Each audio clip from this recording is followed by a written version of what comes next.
തമിഴ്നാട്ടിൽ പ്രണയം നിരസിച്ച +2 വിദ്യാർത്ഥിയെ കുത്തിക്കൊലപ്പെടുത്തി. രാമേശ്വരം സ്വദേശി ശാലിനിയാണ് കൊല്ലപ്പെട്ടത്. പ്രതി മുനിരാജിനെ പോലീസ് കസ്റ്റഡിയിലെടുത്തു. KB ശ്രീധരൻ വിവരങ്ങൾ നൽകും. ശ്രീധരൻ, എപ്പോഴാണ് ഈ സംഭവം ഉണ്ടായത്?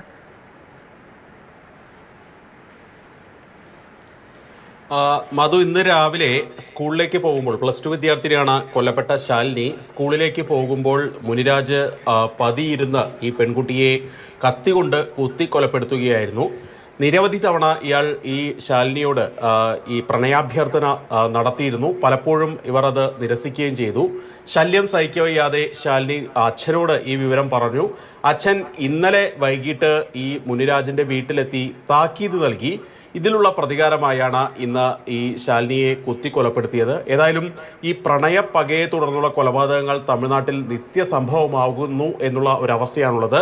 ഈ കഴിഞ്ഞ ഒരു 4 മാസത്തിനിടെ എടുത്താൽ തന്നെ 5ഓ 6ഓ കേസുകൾ തമിഴ്നാടിൻ്റെ വിവിധ ഭാഗങ്ങളിൽ നിന്ന് ഇങ്ങനെ ഉണ്ടായിട്ടുണ്ട്. ദുരഭിമാനക്കൊല, പ്രണയപ്പക തുടങ്ങിയ രീതിയിലുള്ള കൊലപാതകങ്ങൾ വർദ്ധിക്കുന്നത് അതിനെ തടയാൻ നടപടിയെടുക്കുമെന്ന് സർക്കാരും പോലീസും ആവർത്തിക്കുമ്പോഴും ഇത്തരത്തിലുള്ള കൊലപാതകങ്ങൾ വർദ്ധിക്കുന്നത് ആശങ്കപ്പെടുത്തുന്ന കാര്യമാണ്. ഏതായാലും മുനിരാജിനെ പോലീസ് ഉടൻ തന്നെ കസ്റ്റഡിയിലെടുത്തിട്ടുണ്ട്.